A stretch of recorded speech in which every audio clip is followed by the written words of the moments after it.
Hello everyone. In earlier videos of salary, we have completed from note number 1 to note number 9. आज हम करने जा रहे हैं note number 10, that is for perquisites.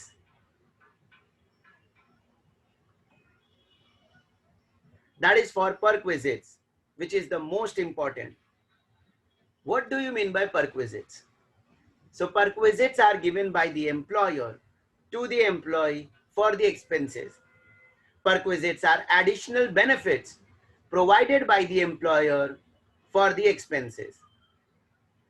अगर आपको अलावेंसेस की थियरी याद हो तो अलावेंसेस में मैंने आपको ये पढ़ाया था कि अलावेंसेस फिक्स्ड अमाउंट होता है received on monthly basis for the expenses, और परक्विजिट्स भी अभी मैं बोल रहा हूं, perquisites are additional benefit provided by the employer for the expenses.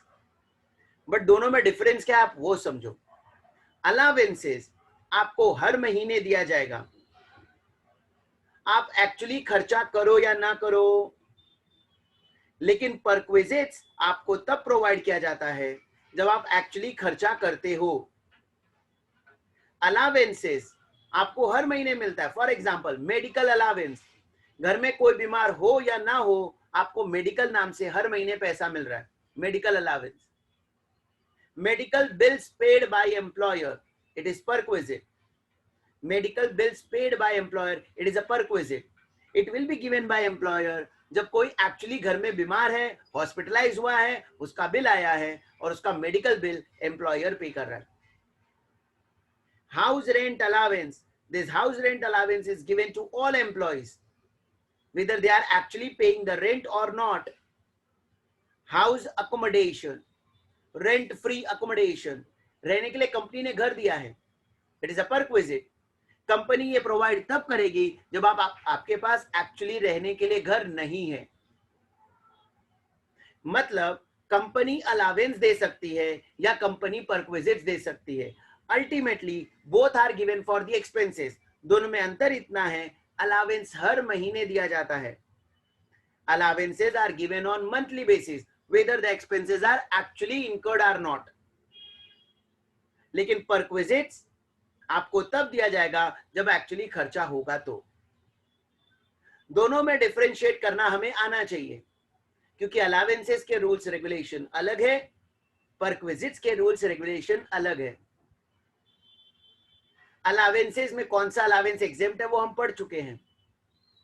Perquisites में कौन सा एग्जेम्प्ट है, कौन सा टैक्सेबल, अभी हम वो पढ़ने जा रहे हैं. तो बेसिकली पहले आप दोनों में डिफरेंस समझो. अलावेंस ऑलवेज अलावेंस वर्ड पर खत्म होगा. परक्विजिट में चार में से कोई एक वर्ड दिया होगा.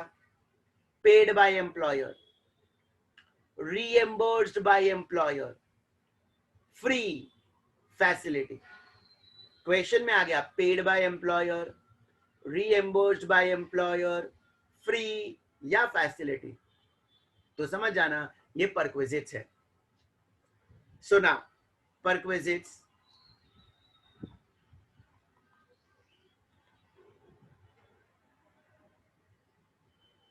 सबसे पहला परक्विजिट मेडिकल फैसिलिटी. क्वेश्चन में दिया है मेडिकल अलावेंस, आप उसे टैक्सेबल कर देना बिकॉज वो अलावेंस है. लेकिन अगर एग्जाम में आ गया medical facility, medical bills paid by employer, free medical, medical bill reimbursed by employer, तो आप समझ जाना कि वो परक्विजिट्स हैं. तो पता करना ट्रीटमेंट कहां पर हुआ है. ट्रीटमेंट इंडिया में हुआ है या इंडिया के बाहर हुआ है. अगर ट्रीटमेंट इंडिया में हुआ है, if the treatment is done in India, तो देखो वो ट्रीटमेंट कौन से हॉस्पिटल में हुआ है. अगर ट्रीटमेंट ग्रे हॉस्पिटल में हुआ है, if the treatment is done in grey hospital, government hospital, recognized hospital, employer's own hospital, then in that case ये fully exempt हो जाएगा. लेकिन अगर ट्रीटमेंट ग्रे हॉस्पिटल के अलावा किसी और हॉस्पिटल में हुआ है, इंडिया में ट्रीटमेंट हुआ है but other than grey hospital, then for other hospital it is fully taxable. For other hospital it is fully taxable. Treatment अगर ग्रे हॉस्पिटल में हुआ है, हॉस्पिटल का बिल आया 1 लाख रुपए और वो 1 लाख एम्प्लॉयर ने पे कर दिया, तो मेडिकल एक्सपेंस आपका है बट आपके एम्प्लॉयर ने पे कर दिया. For you it is a benefit, but since the treatment is done in Grey Hospital, entire 1 lakh is exempted. But if treatment is done in other hospital, it is fully taxable. लेकिन अगर treatment India के बाहर हुआ है, if the treatment is done outside India, then it is exempt up to foreign exchange permitted by RBI. It is exempt up to foreign exchange permitted by RBI. जितना RBI approval देगी उतना exempt हो जाएगा. कभी कभी ना question में दिया होगा mediclaim insurance premium paid by employer, mediclaim insurance premium paid by employer. So if the mediclaim amount is paid by employer, then such premium paid by employer is also fully exempt for you. तो simple question आएगा तो पहले पता करना treatment कहां पर हुआ, India में या इंडिया के बाहर में. इंडिया में हुआ है, ग्रे हॉस्पिटल में एग्जेम्प्ट होगा, अदर हॉस्पिटल में टैक्सेबल होगा. इंडिया के बाहर हुआ तो exempt up to foreign exchange permitted by RBI. अगर mediclaim insurance premium employer pay करता है, then for you it is fully exempt. Next, leave travel assistance. Leave travel assistance मतलब हम छुट्टियां लेकर घूमने फिरने जा रहे हैं और हमारे ट्रेवलिंग का पैसा एम्प्लॉयर दे रहा है. लीव ट्रेवल असिस्टेंस मतलब हम छुट्टियां लेकर घूमने फिरने जा रहे हैं और हमारे ट्रेवलिंग का पैसा एम्प्लॉयर दे रहा है. Then it is exempt if the journey is performed by airway. If the journey is performed by airway, then economic class airfare will be exempted. But if the journey is performed by any other mode, if the journey is performed by any other mode other than airway, airway को छोड़कर कोई भी mode, then exemption will be given first class AC rail fare. Exemption will be given up to first class AC rail fare compared with amount spent, whichever is less. अगर journey हमने perform की है bye airway flight से आए गए हैं तो economic class airfare exempt होगा. लेकिन जर्नी हमने अदर मोड से परफॉर्म की, अदर मतलब अदर देन एयरवे, बस, कार, ट्रेन, कैसे भी जर्नी परफॉर्म करो तो गवर्नमेंट एग्जेम्प्ट करेगी first class AC rail fair compared with amount spent, whichever is less. Leave travel concession, leave travel assistance, it is exempt under section 10(5). Next,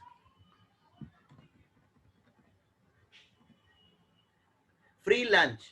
company ने lunch facility provide की है, तो अगर lunch facility office में provide की गई है during office hours, if the lunch is provided in the office during office hour, then it is exempt ₹50 per meal. Exempt up to ₹50 per meal. या अगर पेमेंट हुआ है कंपनी ने through paid vouchers, company ने अपने staff को paid vouchers दे दिया है, उसके थ्रू उनको कंपनी ने लंच फैसिलिटी प्रोवाइड की है, तो भी ₹50 exempt. Otherwise it is fully taxable. It is fully taxable. Next, interest benefit.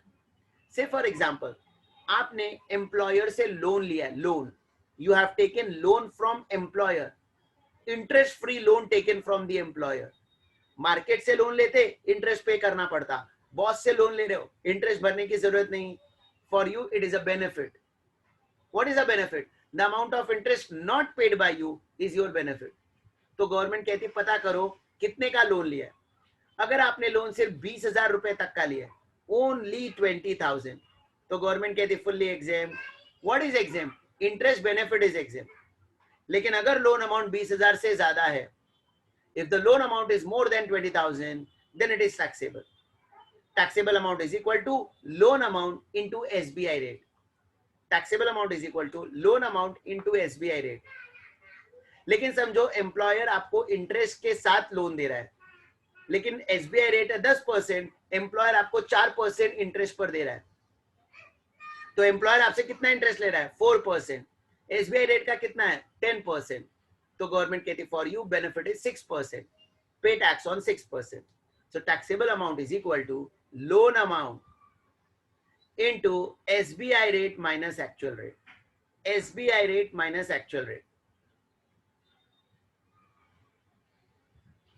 Next, gift from employer, ये ऑलरेडी मैंने आपको गिफ्ट में पढ़ा दिया है, पता करो गिफ्ट रिसीव्ड इन कैश है या गिफ्ट रिसीव्ड इन काइंड है. If gift is received in cash it is fully taxable, but if gift is received in kind तो वैल्यू पता करो. If the value is less than 5000 it is fully exempt, otherwise it is fully taxable. It is fully taxable. Next, education facility. Education facility, अगर education facility मिला है, अगर education facility मिला है तो पता करो ये एजुकेशन फैसिलिटी किसे दिया गया है. Whether facility is given to the employee और employees children or any other family member of the employee. If the facility is given to the employee, it is fully exempt. Government चाहती है employ पढ़ेगा तो बड़ी बात है, अच्छी बात है, क्योंकि जॉब करते वक्त पढ़ना एक डिफिकल्ट टास्क होता है. तो गवर्नमेंट कह रही है कि एम्प्लॉय अगर पढ़ेगा और उसके लिए फैसिलिटी एम्प्लॉयर प्रोवाइड करेगा, then it is fully exempt. But if the facility is given to the employee's children, it is exempt up to 1000 rupees per month per child. It is exempt up to 1000 rupees per month per child. No limit on number of children. Condition है employer का खुद का institute होना चाहिए. Exemption कब मिलेगा? जब employer का खुद का इंस्टीट्यूट हो या any other institute where employer has a tie up. Employee को एजुकेशन फैसिलिटी मिला, fully exempt. If the facility is given to the employee, fully exempt. If the facility is given to employees' children, it is exempt up to 1000 per month per child. No limit on number of children. But condition है employer का खुद का institute होना चाहिए या any other organization where employer has a tie-up. इसके अलावा किसी भी family member को अगर ऐसा benefit मिला, then it is fully taxable. Then it is fully taxable. Education allowance आएगा ना बच्चा लोग, education allowance, तो वो allowance वाला rule apply करना. 100 rupees per month per child, maximum 2 child. But education facility word आ गया तो ये perquisites है, दोनों अलग अलग चीजें हैं. नेक्स्ट,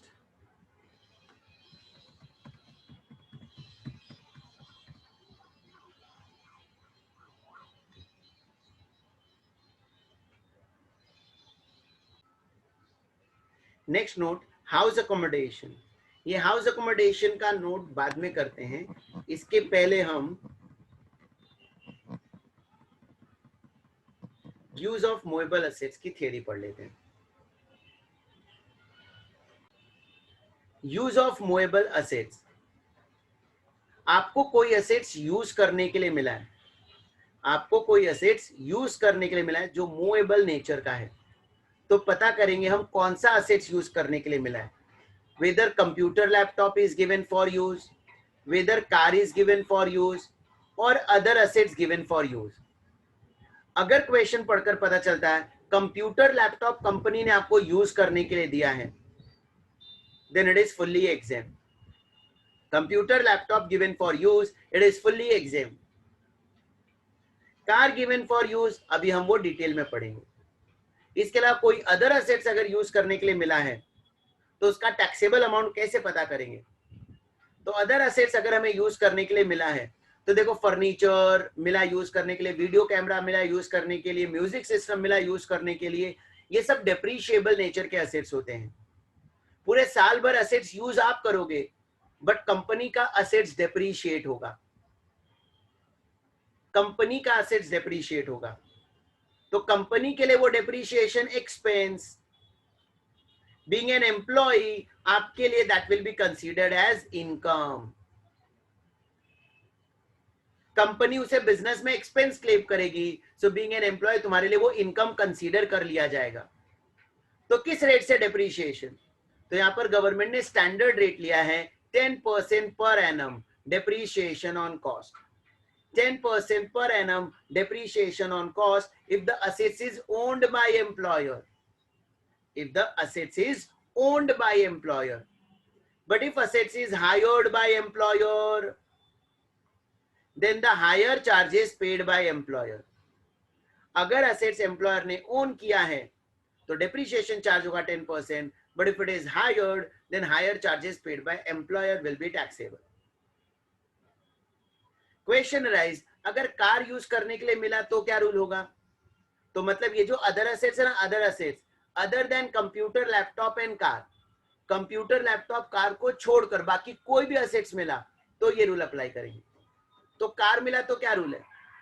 तो कार के लिए ना, कार कभी भी आएगा तो हम बोलेंगे कार, कार में चार, कार, कार में चार. कार किस लिए मिला है?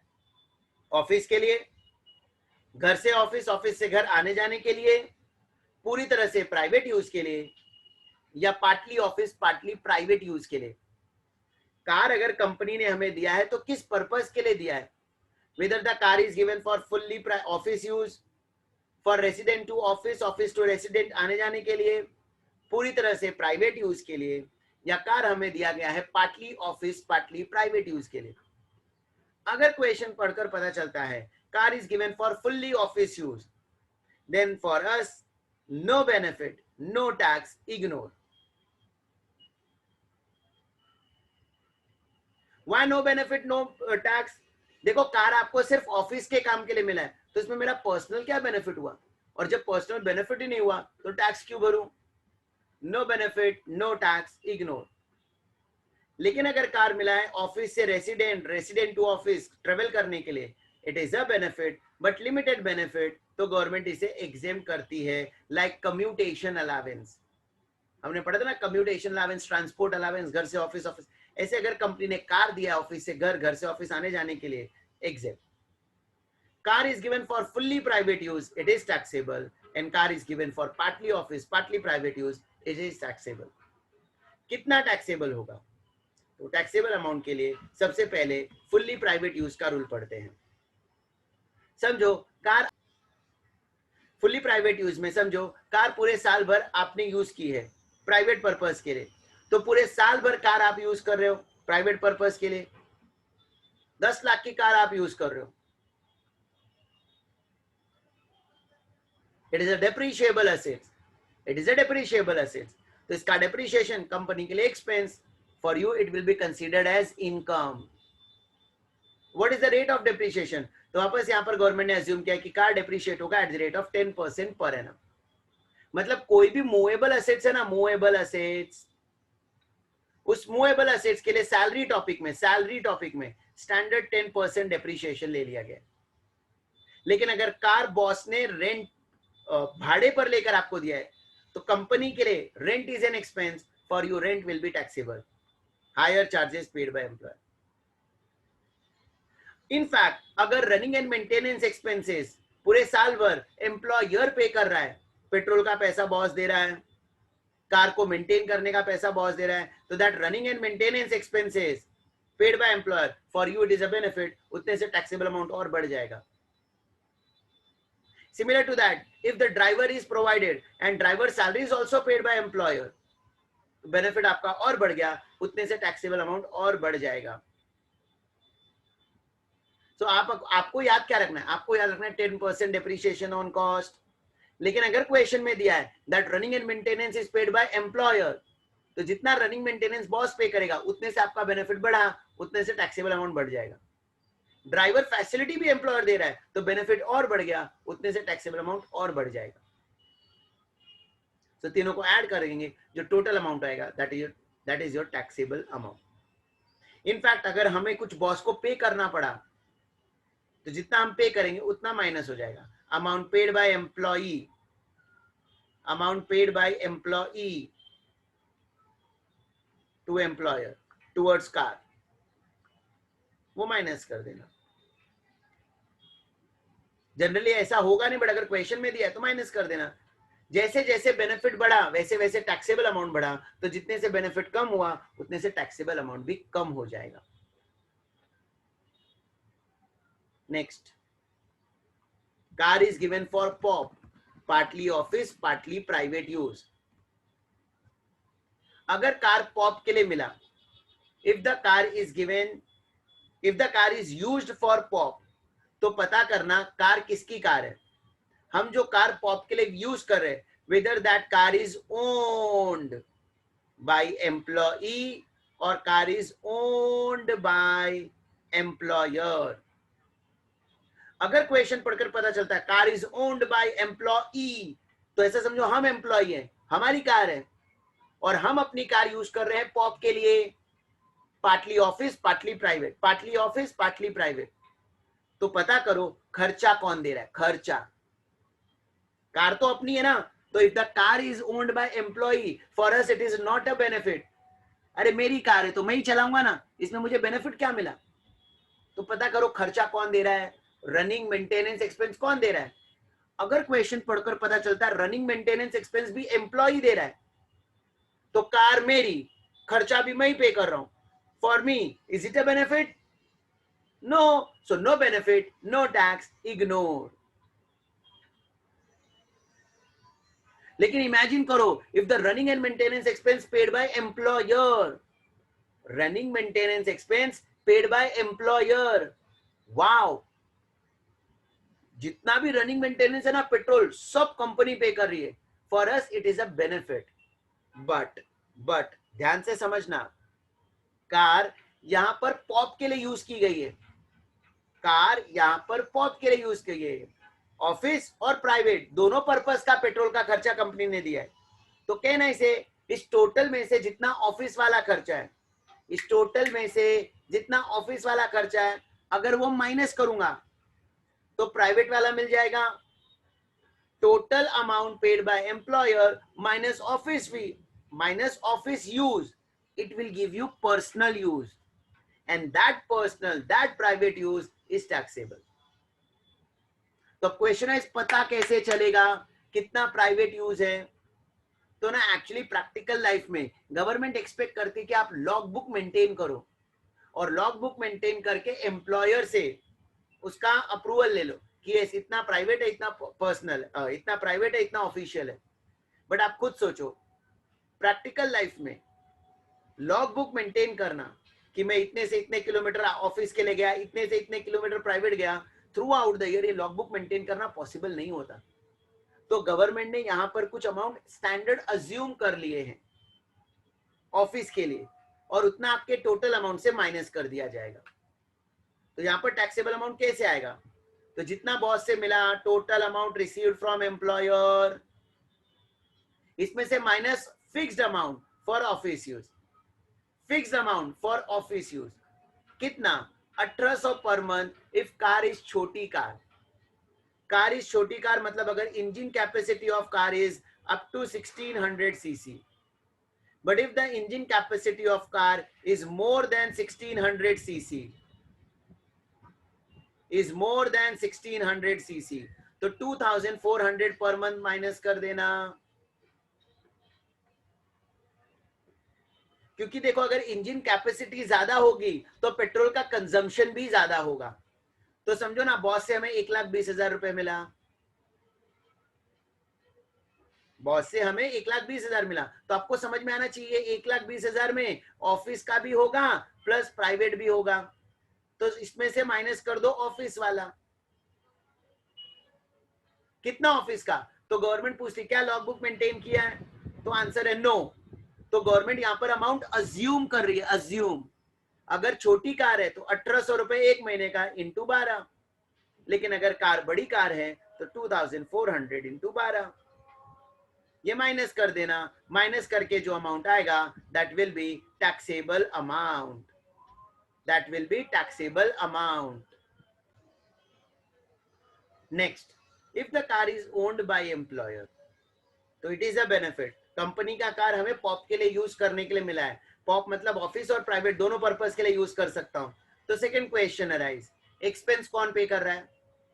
Whether expenses are paid by employee और एक्सपेंस पेड बाय एम्प्लॉयर। अगर क्वेश्चन पढ़कर पता चलता है expenses are paid by employee, expenses are paid by employee, तो हमें एक ही बेनिफिट मिला। हमें एक ही बेनिफिट क्या मिला? तो हमें एक ही बेनिफिट मिला कार का। खर्चा तो हम खुद पे कर रहे हैं, खर्चा तो हम खुद पे कर रहे हैं, तो only one benefit that is car. तो इस कार का 10% डेप्रीशिएशन हम टैक्सेबल नहीं कर सकते। फुल्ली प्राइवेट यूज में हमने 10% डेप्रीशिएशन पर टैक्स लिया था। क्यों? वहां पर कार पूरी तरह से सिर्फ प्राइवेट पर्पस के लिए यूज की गई थी, तो डेप्रीशिएशन के डेप्रीशिएट होने का एक ही रीजन था, आप कार प्राइवेट पर्पस के लिए यूज करे थे, इसके लिए कार डेप्रीशिएट हुआ। लेकिन अब कार डेप्रीशिएट होने का दो रीजन है, अब कार डेप्रीशिएट होने का दो रीजन है, ऑफिस भी है और प्राइवेट भी है। तो मैं पूरे 10% डेप्रीशिएशन पर टैक्स क्यों भरूं? तो गवर्नमेंट कहती है in that case your taxable amount will depend कि कितना ऑफिस है कितना पर्सनल है, but definitely we don't have the record. तो गवर्नमेंट ने यहाँ पर अमाउंट अज्यूम कर लिया है 600 पर month taxable if car is छोटी car, 900 per month if the car is बड़ी car. Taxable amount is equal to 600 per month or 900 per month depending upon the cc of car. Up to 1600 cc 600 per month taxable, more than 1600 cc 900 per month will be taxable. But अगर company ने expense भी पे किया तो आपको double benefit, car भी मिला expense भी मिला, वाओ वाओ डबल बेनिफिट। तो आपका टैक्सेबल अमाउंट 600 के बदले 1800 पर मंथ हो जाएगा और 900 के बदले 2400 पर मंथ हो जाएगा, depending upon the CC of the car. मतलब आपको अगर आया कार तो आप बोलोगे कार, कार में 4, पहला ऑफिस के लिए मिला no benefit no tax ignore, resident to office, office to resident के लिए मिला एग्जेम, पूरी तरह से प्राइवेट यूज के लिए मिला taxable 10% depreciation on cost plus running and maintenance paid by employer plus driver salary paid by employer, तीनों का टोटल कर देंगे टैक्सेबल। लेकिन अगर कार मिला पॉप के लिए तो पता करो हम किसकी कार यूज कर रहे हैं पॉप के लिए, खुद की कार या बॉस की कार। अगर खुद की कार यूज कर रहे हैं पॉप के लिए खर्चा भी हम ही पे कर रहे हैं, no benefit no tax ignore. लेकिन अगर खर्चा पे कर रहा है एम्प्लॉयर, वाओ बेनिफिट। कितना बेनिफिट है? तो जितना मैंने प्राइवेट पर्पस के लिए यूज किया उतना ही बेनिफिट है। पता कैसे चलेगा? तो जितना अमाउंट बॉस ने पे किया है उसमें से माइनस ऑफिस यूज के लिए अमाउंट अज्यूम कर लेंगे 1800 पर मंथ छोटी कार, 2400 पर मंथ बड़ी कार। लेकिन अगर कार ओन्ड बाय एम्प्लॉयर हुआ तो फर्दर टू क्वेश्चन राइज, अपने एक्सपेंस हम पे कर रहे हैं या बॉस पे कर रहे हैं? अगर एक्सपेंस हम पे कर रहे हैं तो हमें एक ही बेनिफिट मिल रहा है कार का, तो छोटी कार तो 600 रुपए टैक्सेबल, बड़ी कार तो 900 रुपए taxable. But if the car is expenses is also paid by employer, तो अब दो बेनिफिट मिला कार का और मेंटेनेंस एक्सपेंस का। तो taxable amount is equal to 1800 per month and 2400 per month.